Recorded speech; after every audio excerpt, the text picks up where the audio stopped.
मोरे घर पनिया पिलाई दी है जान गे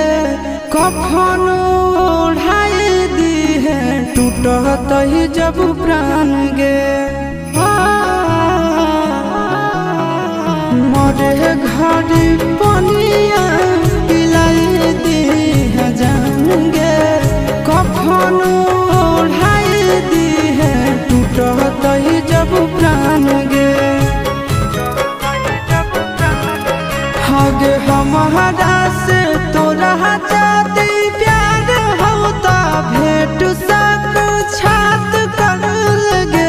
हगे सोनाया रावा हो भरती पाटनवा में आके मुलाकात कर लगे